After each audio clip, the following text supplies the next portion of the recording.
So this is a problem from transportation model for which we have to find the initial basic feasible solution using the first method called northwest corner rule. So we know already that any solution to a transportation problem has consist of two stages of solution. The first stage is the initial solution. Proceeding with the initial, we go for the optimal solution. And to get the initial solution, we have three methods. The first method is northwest corner rule. So now we learn how to use the procedure of using the northwest corner rule to obtain this initial basic feasible solution. So to look at the data for this transportation model, we have a transportation data, which is of cost matrix having 3 origins to 3 destinations. So these different origin to transport the goods from the origin to the different destination, the amount it is taken is represented over here, such as 50, 30, 220, 90, 45, 170, 250, 250. So these arrangement of numbers from the different origin 1, 2, 3 to the different destination A, B, C forms a matrix. So this cost matrix is nothing but talks about the order of the matrix. So because we have 3 rows and 3 columns, we understand size of this matrix, size of this cost matrix for a given transportation problem over here is 3 by 3. So we are going to represent the number of rows by M and number of columns by N. So we see number of rows M and number of column is N. Therefore, so this problem has got 3 rows, M is equal to 3 and 3 column, N is equal to 3. So we denote the number of rows by M and the number of column by N. So because in this cost matrix, only the cost matrix talks about the size of the matrix. So here 3 rows are given. How do you say 3 rows? Because the origin, the number of origin is going to be 3 and the number of destinations are going to be 3. So we have 3 rows for origin and 3 column for destination. So we have M is equal to 3 and N is equal to 3. Therefore, the size of the matrix is 3 by 3. So apart from this cost matrix, we will be given about the transporting number of units, one side of its requirement with respect to the other side of availability. So these availability values are requirement values are the units that are necessary. So it is not the cost value, it is the number of units, the goods that we are transporting, how many we are in need and how many numbers it is required. So this number of unit represented on both the side given to be availability value and requirement value. So I can say, to understand, apart from the regular cost matrix, there will be an additional column and additional row that talks purely about the number of units that is going to be present in the given transportation problem. So hence, to start the problem, we will always take care this total availability, the total number of units that is there in the availability is equal to the total number of units available in the requirement. Okay, we must take care that the number of units in the availability equal to number of units in requirement, such that the problem, that case, is said to be a balanced transportation problem. So hence, to start the solution, we always take care, the first and foremost, is it the given problem is a balanced transportation problem. When do you call it is a balanced transportation problem? The total number of units available on the availability. That's simply to say, add up the elements that is given in the availability. So 1 plus 3 plus 4, it is 8. And the total number of units in the requirement, simply add the number of elements present in the requirement row. So 4 plus 2 plus 2, it is 8. Found to be the same number, supposed to be the same number, for which we denote the number of units of availability AI the number of units of the required by Bj. For both the side found to be the same value, same answer, that is 8. So when the available value is equal to the total supply, the total demand or total availability is equal to total requirement, then we call the given problem as balance assignment problem. That is balance transportation problem. So I will repeat. When the total availability is equal to total requirement, it is going to be called as balance transportation problem. So only when we have a balanced transportation problem, we will be able to apply the different method available to find the initial solution. Now we are going to see how to use the method of northwest corner rule to find the initial solution. So to start with, let us write down the given cost matrix once again.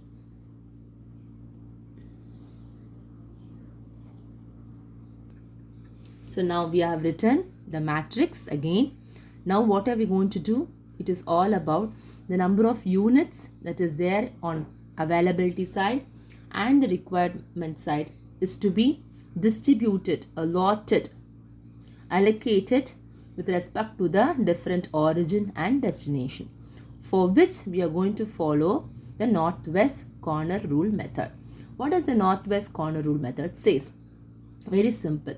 Start your allotment of these units that is present on availability with respect to the requirement from the northwest corner cell. So that means which is a northwest corner cell? The very first cell that is present on the first row, the position of the cell present on the first row and the first column is said to be the northwest corner cell. What is a cell? Cell means every position that we have in the matrix. Okay, every position we have in the matrix is called as cell. So now we are going to start our allotment of these availability with respect to requirement from the northwest corner position. Which is a northwest corner position? The position that is lying on the first row, this is the first row, and the first column is said to be the northwest corner cell. So start your allotment from this cell. So when we are going to give the allotment, we are going to use pencil to differentiate the allotment values to the respective cell, and we also take care to differentiate the allotted value. As soon as the allotment is done, we have to encircle the respective value. So to start with, how to do the procedure? What does it say? With respect to the northwest corner cell, look at the corresponding availability value and the requirement value. Okay, so this northwest corner cell is lying on the first row. So what is the corresponding availability value in the first row? 1. And present in the first column. What is the corresponding requirement value? It is 4. Compare this availability and the requirement. The procedure is, from this comparison, choose the smallest number and allocate this smallest number to that northwest corner cell. I'll repeat. Start our allotment. We are going to start our allotment from the northwest corner cell. That is the first cell present in the first row and the first column. So to this cell, we have to see what is the corresponding availability. To the same cell, what is the corresponding requirement. So availability is 1, requirement is 4. Compare 1 with 4. Choose the smallest from these two. So from 1 and 4, smallest is 1. Allocate that smallest number to this northwest corner cell. So I am going to allocate this 1 to this cell. So the allotment should be encircled so that it differentiates from the cost value. After which we understand the entire availability value is done on this cell. So no more values are possible in that row. Therefore, we strike off this row. As well, reduce this allotted value from the corresponding requirement. From 4, 1 is allotted. 4 minus 1 is 3. So this completes the first allotment. Now, what is next? The method continues. After the first allotment, the method continues like this. How? Start comparing the remaining requirement value with the next availability value. Again, choose the smallest one to give it to the corresponding row or column such that the respective row or column gets exhausted. So hence, the remaining requirement is 3 is now compared with the next availability is 3. Nothing is smaller than the other. Both are found to be the same value. That means at one point of time corresponds to this cell. This 3 corresponds to the first column. This 3 corresponds to the second row. So which cell is to the second row and the first column? This cell. To this cell, the 3 value which is same on both the side is allotted because 3 lies on the row is exhausted, 3 lies on the column is exhausted. So now we go on to the next availability and requirement. So the next availability requirement. Availability is 4 with respect to the requirement 2. So there is only one availability is possible. Is now compared with the first requirement 2. On comparison, choose the smallest one. Choose the smallest one. 2 is the smallest one. Allocate to the respective column. So the respective column only to the position of value 200 we can give the allotment. So giving the allotment entire 2 because from 2 and 4 2 is smaller. 2 is allocated so that the entire column is exhausted. After allocating, subtract this 2 from 4, the balance is 2. And hence we end up with the final cell ending up with the final availability and requirement to be the same value. So we see only one cell is left out. On comparison, we come to know the same value will be present both availability and requirement. So 2 and 2 must be same. The same value should be left out for the final allotment.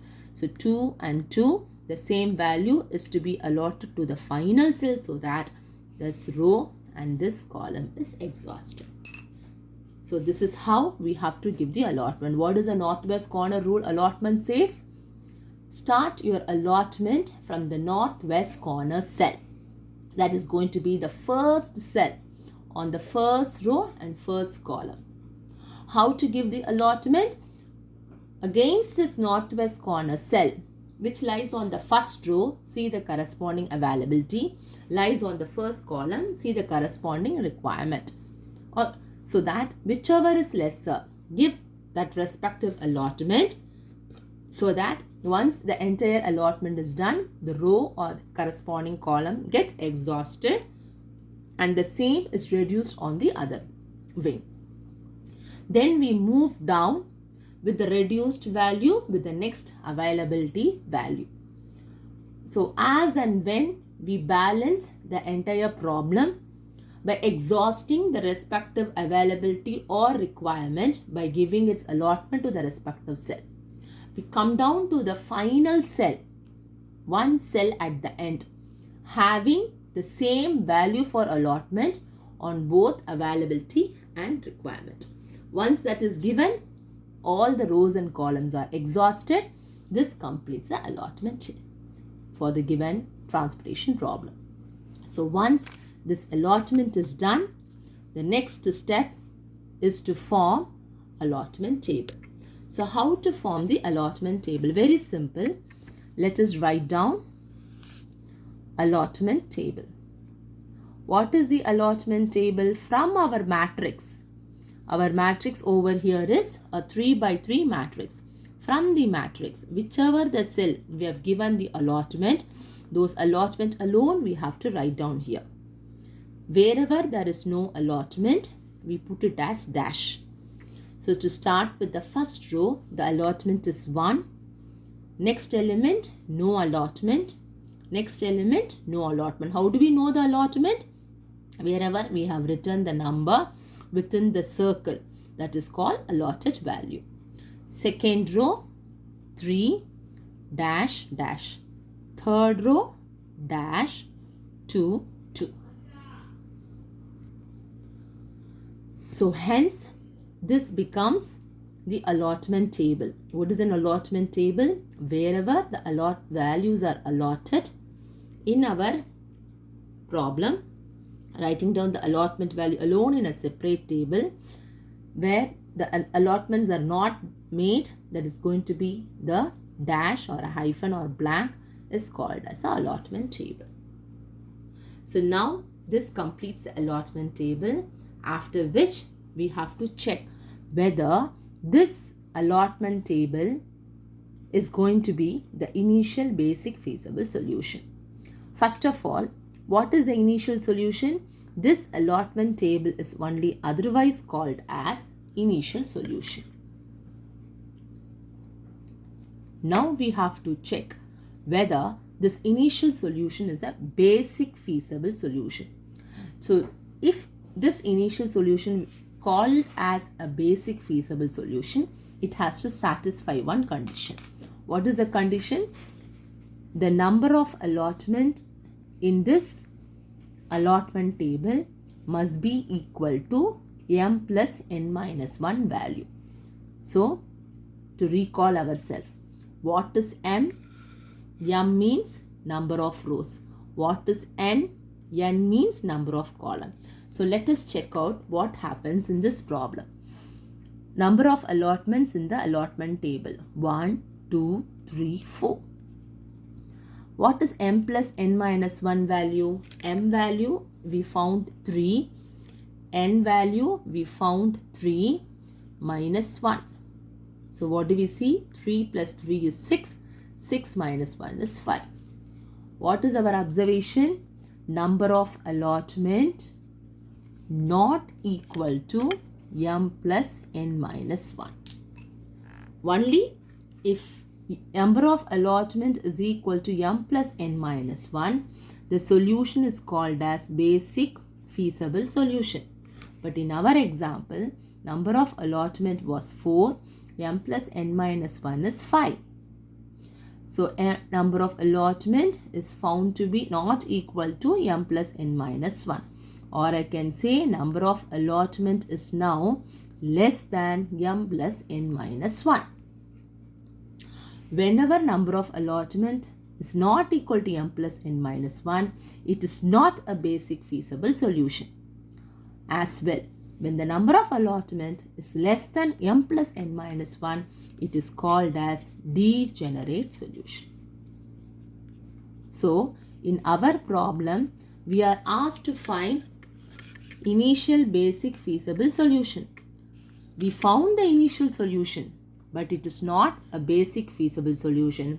It is found to be degenerate solution. So this is our step 2. Once we find the allotment called as initial solution, found to be whether it is a basic feasible solution or not. If not a basic feasible solution, the obtained solution is a degenerate solution. And the final part of your solution for our problem is to find the ultimate transportation cost for this initial solution. So how are we going to find the transportation cost? So simple. Getting back to the place where we have given the allocations. So look into this matrix where we have given the allocations. Simply multiply this encircled number allotted value with the respective cost value. Likewise, every encircled number, that is allotted number, got multiplied with the respective cost value. So we get 1 into 50, 3 into 90, 2 into 200, 2 into 50. We simply multiply the encircled number, that is allotted value, multiplied with the respective cost value. After which, add up all these product. That's going to give us a transportation cost. So let us see here. We have 1 into 50 plus 3 into 90 plus 2 into 200 plus 2 into 50. So we have to multiply every allotted value with the respective cost value. Then let us multiply and add. 1 into 50 is 50, 3 into 90 is 270, 2 into 200 is 400, 2 into 50 is 100. So this is going to be 500, 770 rupees, 820 is the total. So this is our transportation cost, and this complete our solution. So finally, what do we see? After getting the allotment table, once checking whether it is a basic feasible solution or not, we come to the transportation cost by multiplying every allotment with its corresponding cost value in that cell. Adding together completes the final transportation cost for the given problem. So this is the methodology to find the initial solution using the north-west corner rule and its corresponding cost.